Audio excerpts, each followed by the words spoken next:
السلام علیکم، بسم اللہ الرحمن الرحیم۔ حضرت محمد صلی اللہ علیہ وآلہ وسلم جب بیٹی کو لینے سسرال گئے تو ناظرین آپ سے گزارش ہے کہ میری پیاری بہنیں اس واقعے کو ضرور سنیں۔ حضرت فاطمہ رضی اللہ تعالی عنہا اللہ کے پیارے نبی صلی اللہ علیہ وسلم کی لاڈلی بیٹی اور حضرت علی رضی اللہ تعالی عنہ کی بیوی اور حضرت حسن حسین کی والدہ ہیں۔ آپ رضی اللہ تعالی عنہ کی تقریباً 20 یا 22 سال کی عمر میں ہی شہادت ہو گئی تھی۔ اللہ کے نبی صلی اللہ علیہ وسلم کو اکثر عرب کے لوگ کہتے تھے کہ آپ صلی اللہ علیہ وسلم نے نبوت کا دعویٰ دولت پانے کے لیے کیا ہے، لیکن ایسا بالکل بھی نہیں تھا۔ جب حضرت فاطمہ رضی اللہ تعالی عنہا کے حالات شادی کے بعد بھی کچھ ٹھیک نہیں تھے، تب یہ الزام جھوٹا ثابت ہوا۔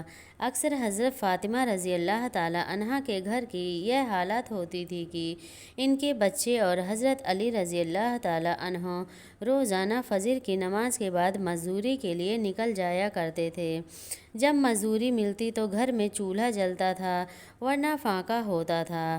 آپ رضی اللہ تعالی عنہ اپنی پوری کمائی اکثر کسی ضرورت مند کی ضرورت پوری کرنے میں خرچ کر دیا کرتے تھے۔ اللہ کے رسول صلی اللہ علیہ وآلہ وسلم کی بیٹی ہونے کے باوجود بھی حضرت فاطمہ رضی اللہ تعالی عنہا کے پاس کچھ بھی دولت نہیں تھی۔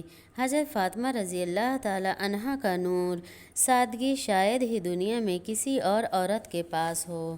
وہ گھر میں چکی پیسنے سے لے کر جھاڑو برتن اور بچوں کی پرورش سب کام اپنے ہاتھوں سے ہی کیا کرتی تھیں۔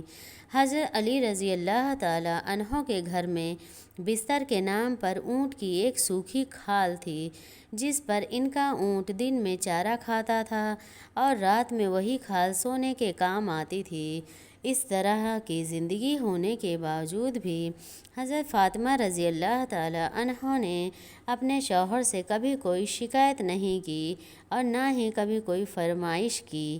تاریخ گواہ ہے کہ حضرت علی رضی اللہ تعالی عنہ اور حضرت فاطمہ رضی اللہ تعالی عنہ کا جوڑا مثالی رہا ہے۔ حضرت فاطمہ رضی اللہ تعالی عنہ نے کبھی اپنے شوہر کی خدمت گزاری میں کبھی کوئی کوتاہی نہیں کی۔ اللہ کے پیارے نبی صلی اللہ علیہ وآلہ وسلم اپنی لاڈلی بیٹی کو ہمیشہ یہی نصیحت فرمایا کرتے تھے کہ عورت کا سب سے بڑا اخلاقی فریضہ شوہر کی خدمت گزاری اور فرما برداری ہے۔ آپ صلی اللہ علیہ وسلم نے اپنے داماد حضرت علی سے بھی کہا کہ آپ مجھے بہت عزیز ہو، فاطمہ بھی بے حد عزیز ہے اور ہمیشہ میری بیٹی فاطمہ کے ساتھ اچھا برتاؤ کرنا۔ ایک مرتبہ اللہ کے پیارے نبی صلی اللہ علیہ وآلہ وسلم اپنی لاڈلی بیٹی حضرت فاطمہ رضی اللہ تعالی عنہا کو لینے ان کے سسرال گئے۔ اس وقت حضرت علی رضی اللہ تعالی عنہ گھر میں موجود نہیں تھے۔ یہ دیکھ کر حضرت فاطمہ رضی اللہ تعالی عنہ نے آپ صلی اللہ علیہ وسلم سے یعنی کہ اپنے ابا حضور سے جو کچھ کہا، اس کو سن کر آپ بھی حیران اور پریشان ہو جائیں گے، اس لیے یہ ویڈیو آپ کے لیے بہت خاص ہے اور خاص کر ایسی عورتیں اس ویڈیو کو آخر تک ضرور دیکھیں جو بار بار سسرال سے مائکے آ جاتی ہیں۔ انشاءاللہ ایسی عورتوں کی زندگی بدل جائے گی۔ ناظرین، آج ہم جو واقعہ آپ کو بتانے والے ہیں، یہ واقعہ حضرت فاطمہ رضی اللہ تعالی عنہا کی شادی کے 3 دن بعد کا ہے۔ حضرت فاطمہ رضی اللہ تعالی عنہا کے شادی کے 3 دن بعد اللہ کے پیارے نبی صلی اللہ علیہ وسلم اپنی لاڈلی اور پیاری بیٹی کو لینے فاطمہ کے سسرال گئے، یعنی حضرت علی رضی اللہ تعالی عنہا کے گھر تشریف لے گئے اور آپ نے اپنی پیاری بیٹی فاطمہ کو آزمانے کے لیے ارشاد فرمایا، بیٹی فاطمہ، میں تمہیں لینے کے لیے آیا ہوں۔ تو یہ سن کر حضرت فاطمہ اپنے والد محترم سے عرض کرنے لگے کہ یا رسول اللہ، آپ میرے والد بھی ہیں اور اللہ کے نبی بھی ہیں، میری کوئی ضرورت نہیں کہ میں آپ کو انکار کر سکوں۔ ابا حضور، میں نے آپ سے ہی سنا ہے کہ شوہر کی اجازت کے بغیر کبھی بھی گھر سے مت نکلنا۔ ابھی میرے شوہر گھر پر نہیں ہیں، اگر آپ اجازت دیں تو میں اپنے شوہر حضرت علی رضی اللہ تعالی عنہ کا انتظار کر لوں۔ بیٹی کے منہ سے یہ بات سن کر اللہ کے پیارے نبی صلی اللہ علیہ وسلم کی آنکھوں میں آنسو آ گئے۔ آپ صلی اللہ علیہ وسلم وہیں کچی زمین پر دیوال کے ساتھ ٹیک لگا کر بیٹھ گئے اور حضرت علی رضی اللہ تعالی عنہ کا انتظار کرنے لگے۔ اللہ تعالی عنہ گھر آئے تو آپ نے دیکھا کہ اللہ کے پیارے نبی گھر میں کچی زمین پر دیوار سے ٹیک لگائے بیٹھے ہیں۔ یہ دیکھ کر حضرت علی رضی اللہ تعالی عنہ بڑے حیران ہو گئے۔ اتنے میں اللہ کے پیارے نبی حضرت محمد صلی اللہ علیہ وسلم نے اپنے داماد حضرت علی رضی اللہ تعالی عنہ سے پوچھا، اے علی، اگر اجازت دو تو میں اپنی بیٹی فاطمہ کو گھر لے جاؤں۔ یہ سن کر حضرت علی رضی اللہ تعالی عنہ پھوٹ پھوٹ کر رونے لگے اور عرض کرنے لگے، یا رسول اللہ صلی اللہ علیہ وسلم، میرا رنگ روپ کچھ بھی نہیں، میری آج جو بھی عزت ہے وہ سب آپ کے قدموں کی برکت سے ہے۔ رسول اللہ صلی اللہ علیہ وسلم، پھر میں آپ کو کیسے اجازت دوں؟ یہ کیسے ہو سکتا ہے؟ یہ سن کر اللہ کے پیارے نبی صلی اللہ علیہ وسلم نے ارشاد فرمایا، اے علی، میں نے فاطمہ کو سکھایا ہے کہ کبھی بھی شوہر کی اجازت کے بغیر گھر سے باہر نہ نکلنا اور ہمیشہ اپنے شوہر کی اطاعت کرنا۔ اس لیے فاطمہ کہتی ہیں، ابا جان، جب تک میں اپنے شوہر حضرت علی رضی اللہ تعالی عنہ سے گھر جانے کی اجازت نہ لے لوں تب تک میں گھر نہیں جاؤں گی۔ یہ سن کر حضرت علی رضی اللہ تعالی عنہ عرض کرنے لگے، یا رسول اللہ صلی اللہ علیہ وسلم، آپ دعا کرنا کہ اللہ پاک فاطمہ کے ان اعمال کی برکت سے مجھے کل قیامت کے دن بھی کامیابی عطا فرما دیں۔ ناظرین، اسی طرح سے اب آپ کو مدینہ شریف کا ایک واقعہ سنانے جا رہی ہوں، لہٰذا آپ سے گزارش ہے کہ اسے غور سے سنیں۔ محمد غزالی نے اپنی کتاب میں لکھا ہے کہ مدینہ شریف میں ایک مرتبہ ایک عورت کو اس کا شوہر پابند کر کے گیا کہ سنو، میں باہر جا رہا ہوں، میرے پیچھے سے گھر سے باہر نہ نکلنا، یعنی کہ جب تک میں واپس نہ آ جاؤں تب تک گھر میں ہی رہنا، گھر سے باہر نہ نکلنا۔ اس عورت کے گھر کے سامنے ہی اس کے باپ کا گھر تھا، یعنی کہ اس کا مائکہ تھا، جس میں اس کا بوڑھا باپ رہتا تھا۔ ایک دن اس کے باپ کے گھر سے پیغام آیا کہ تمہارا باپ بیمار ہے، آ کر اپنے باپ سے مل لو۔ جیسا کہ سبھی کو معلوم ہے کہ بیٹی کو باپ سے کتنی محبت ہوتی ہے، اس کا کوئی بھی معنی نہیں کہ اس کو کوئی ناپ سکے، کوئی ایسا ترازو نہیں کہ اس کو کوئی تول سکے۔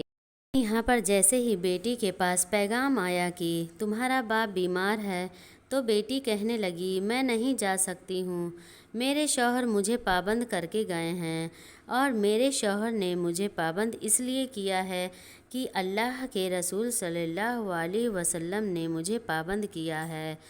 آپ نے فرمایا کہ شوہر کی اجازت کے بغیر گھر سے نہ نکلنا، اور مجھے اس وقت اس بات کی کوئی خبر نہیں کہ میرے شوہر کس میدان میں جہاد کر رہے ہیں۔ جا اور پہلے اللہ کے رسول صلی اللہ علیہ وسلم سے پوچھو کہ میرا باپ بیمار ہے، میں اپنے شوہر کی اجازت کے بغیر جاؤں یا نہ جاؤں۔ پھر اللہ کے نبی صلی اللہ علیہ وسلم نے اس بارے میں سوال کیا گیا تو آپ صلی اللہ علیہ وسلم نے فرمایا، جا کر اس عورت سے کہہ دو کہ اگر شوہر کی اطاعت کرو گی تو اللہ تعالیٰ تمہیں بہتر جزا عطا کرے گا۔ خیر 2 دن بیت گئے، خبر آئی کہ تمہارا باپ بہت زیادہ بیمار ہو گیا ہے، آ کر اپنے باپ سے مل لو۔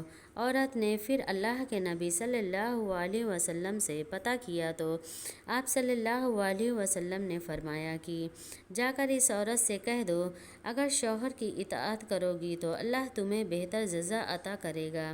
اس کے بعد 4 دن گزر گئے تو خبر آئی کہ تمہارے باپ کا انتقال ہو گیا ہے، آ کر اپنے باپ کی آخری صورت کا دیدار کر لو۔ اب یہاں پر آپ سوچیں، چاہے کوئی بھی بیٹی اپنے باپ سے کتنی بھی دور کیوں نہ ہو، وہ دنیا کے کسی بھی کونے میں موجود کیوں نہ ہو، لیکن اس طرح سے اگر اس کے باپ کا انتقال ہو جائے تو وہ کہنے لگتی ہے کہ چاہے میرا زیور بیچ دو، چاہے کچھ بھی ہو جائے، مجھے ان کا آخری دیدار کرنا ہے۔ لیکن یہاں پر آپ دیکھیے کہ سامنے ہی باپ کا انتقال ہو گیا ہے، مگر یہ عورت اپنے شوہر کی اجازت کے بغیر اپنے باپ کی آخری صورت دیکھنے کے لیے بھی نہیں گئی۔ اس نے اللہ کے پیارے نبی صلی اللہ علیہ وسلم کے پاس پھر سے پیغام بھیجا کہ یا رسول اللہ صلی اللہ علیہ وسلم، میرے باپ کا انتقال ہو گیا ہے، میرے سر سے باپ کا سایہ اٹھ گیا ہے، میرے شوہر نے مجھے گھر سے باہر نکلنے کے لیے منع کیا ہے، اب میرے لیے کیا حکم ہے؟ پھر یہ سن کر اللہ کے پیارے نبی صلی اللہ علیہ وسلم کے وہی جملے تھے جو اس سے پہلے آپ نے فرمائے تھے۔ آپ صلی اللہ علیہ وسلم نے فرمایا کہ جا کر اس عورت سے کہہ دو کہ اگر شوہر کی اطاعت کرو گی تو اللہ تعالیٰ تمہیں بہتر جزا دے گا۔ اللہ کے رسولوں کو ماننے والی اور شوہر کی دوری میں باپ کا انتقال ہو گیا، مگر شوہر کی اجازت کے بغیر اپنے باپ کی آخری صورت بھی دیکھنے نہیں گئی۔ اس کے بعد اس عورت کے باپ کو دفن کر دیا گیا۔ 2 دن بعد اللہ کے پیارے نبی صلی اللہ علیہ وسلم نے فرمایا کہ پتہ کرو اس عورت کا کہ وہ اپنے باپ کی آخری صورت دیکھنے گئی یا نہیں۔ تو صحابہ اکرام پتہ کر کے آئے تو عرض کرنے لگے کہ یا رسول اللہ صلی اللہ علیہ وسلم، قربان جائیں آپ کے نظام پر، آپ کے فرمان پر، آپ کے جملوں کی تاثیر ایسی ہے کہ وہ عورت آپ کے دین کی پہرے دار بن گئی ہے، وہ اپنے باپ کی آخری صورت دیکھنے کے لیے نہیں گئی۔ یہ سن کر اللہ کے نبی صلی اللہ علیہ وسلم نے اپنے ہاتھ اٹھائے۔ صحابہ کرام عرض کرتے ہیں کہ اس عورت کا مقدر جاگا، ہم نے دیکھا کہ چند آنسو حضور صلی اللہ علیہ وسلم کے گرے۔ پھر آپ نے اپنے چہرے کو صاف کرتے ہوئے فرمایا کہ جاؤ اور جا کر اس عورت کو خوشخبری سنا دو کہ تم نے اپنے شوہر کی اطاعت کی ہے، تیری اس فرما برداری کی وجہ سے اللہ تعالیٰ نے تجھے بھی بخش دیا ہے اور تیرے باپ کی بھی بخشش فرما دی ہے۔ آج کل تو اکثر دیکھنے میں آتا ہے کہ اگر کوئی شوہر اپنی بیوی کو کسی کام کے لیے منع کرتا ہے تو وہ عورت اپنے شوہر کو دکھانے کے لیے وہ کام اور زیادہ کرتی ہے اور یہ دکھانے کی کوشش کرتی ہے کہ دیکھو میں تم سے نہیں ڈرتی۔ ناظرین، اس میں ڈرنے اور ڈرانے کی کوئی بات نہیں ہے۔ ہمارے پیارے نبی رسول اللہ صلی اللہ علیہ وسلم کا فرمان ہے کہ شوہر کی اجازت کے بغیر اپنے گھر سے نہ نکلنا، چاہے جو بھی ہو جائے۔ یہ نبی کریم صلی اللہ علیہ وسلم کے اس فرمان پر عمل ضرور کریں، انشاءاللہ آپ دونوں جہاں میں کامیاب ہو جائیں گے۔ لہٰذا آپ سے گزارش ہے کہ آپ اس پر ایک بار ضرور غور فرمائیں۔ السلام علیکم۔